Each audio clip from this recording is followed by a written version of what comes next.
Hey everybody, this is your boy Virus back with another review. This time I'm recording from my kitchen. Figured a change of scenery would be good, other than the desk and the couch that I normally sit on all the time since my desk is occupied by junk. Today I really did literally just get done watching, I think, one of the best interpretations of Egyptian movies I've ever seen. That's including the Mummy movies, all three of them. Today I got done watching Gods of Egypt. I honestly think that it's ironic. It is seriously ironic that they placed the sticker over the dude who winds up getting blinded, over the god that gets blinded practically in the beginning of the movie. Like, seriously. I don't know if it was intentional or what, but it's definitely ironic. Definitely ironic. Gods of Egypt, though. Like I said, it's one of the best Egyptian movies I've seen so far. That's not including the one I did about Risen or any of the other ones that I've done that had to do with Egypt. But yeah. Boy, where to start with this thing? It basically started off where it's a coronation. It basically says that Ra had two sons, Osiris and Set, and he explains it later on in the movie. Ra actually explains it later on in the movie, why what he did and why he did it. Well, he basically set the two sons apart, one next to the Nile and one in the burning desert. That's basically what he did. He made one fend for his life, and the other he basically handed them the keys to the kingdom. Is what he did. It's basically, the movie is about, instead of the gods being almost like a metaphorical thing, like they be worshipped and you give gifts and like sacrifices to certain gods and shit, like they did back in the actual back in the back when Egypt was an empire. In this movie, it says that the gods lived among the humans, the mortals, if you want to be politically correct. And Osiris was the king of all Egypt, which is kind of weird because there was never any real one king of Egypt. But it was a coronation, and one of the main characters, forget his name now. Oh yeah, Beck.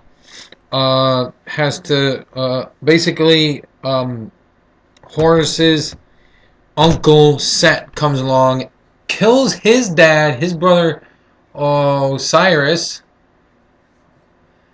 and basically, like, this is my fucking throne now. This is my place. I own it.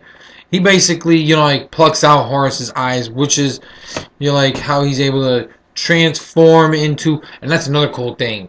Instead of the gods looking the way they were depicted in the actual hieroglyphs, they actually looked more like mortals, but they were like 10 feet tall. And like, when they were gonna take their shape, they would transform into this armor, which is what they would look like. Like, to what they were supposed to look like. And so what happened was, Horus's eyes got plucked out. They got separated.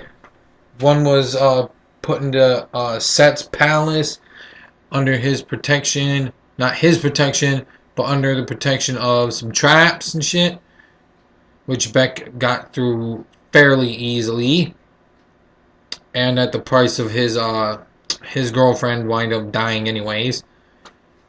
But Set had also made it so that from that day forth, in order to get into the afterlife, you had to pay with like riches, like gold and shit. Instead of like in the original mythos, where it's your heart is balanced against a feather of a goddess or something, I think, if I remember correctly. Please leave a comment below if you can remember, if you know what I'm talking about, because I'm pretty sure it was the feather of the goddess of love. I think it was the goddess of love. But basically, I'm not gonna break it down too much because I'm not entire. This is why I don't do long reviews, because I'm not sure if everybody's seen the movies I review. I'm pretty sure everybody has, and I'm pretty sure there are some people that haven't. That's why I don't do in-depth, lengthy videos. That's why I'm stretching these out like this. But back to the review.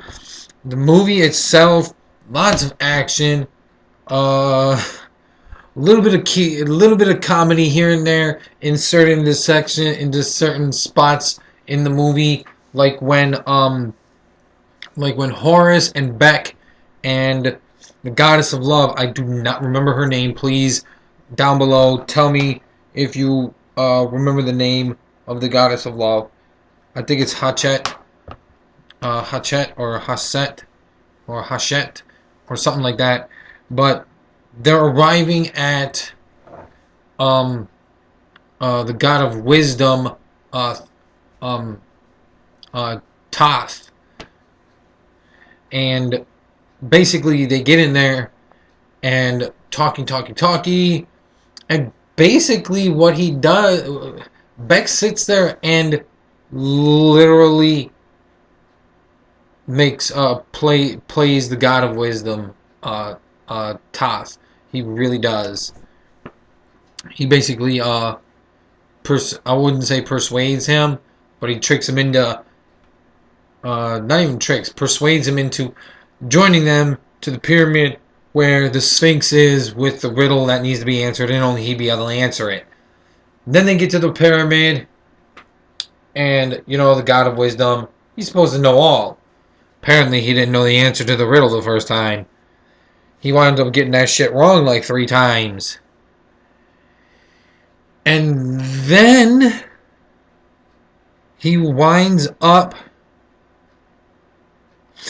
Thoth winds up dying because Set found out that they were there. He somehow knew. He kills him, takes his brain, which is irregularly, which is for some strange reason is a giant crystal, and eventually Beck finds out that Horace lied to him. And all this other stuff happens. I'm pretty sure everybody that watches my reviews already knows what happens in this movie. But up to the final battle, epic. Horace versus Set. After Set had killed his dad, well, not killed his dad, but put him out of commission, so he can recreate the world in his image, in the way he wants it to be. Set winds up losing, though, even though he had every other god's abilities, like the wings, the brains, and everything else. The heart of his brother. He had it all, and he still managed to lose to Horus, the one god that only had one of his eyes and wasn't at full strength. He still managed to lose. Horus still wound up getting his revenge in the end, but he also learned that he couldn't just let vengeance be the only reason why he had to defeat Set. He learned that in order, you know, he had to do it for the people. For his people. Not just, like, fellow gods to be able to let them live again, but for the people of Egypt. And he winds up becoming king, and he sets the afterlife back to the way it is. Basically, weighs your heart against the feather based on how much, the good deeds that you've done in your life, instead of, oh, here's some gold, I'm into the afterlife. Oh yeah, forgot to mention, apparently the world is flat, but I'm giving this a 10 out of 10 because of how badass this movie came out to be. I do recommend you go to your library, get it, borrow it from a friend, buy it at the store. I'm your boy Virus, and I'll see y'all in my next review.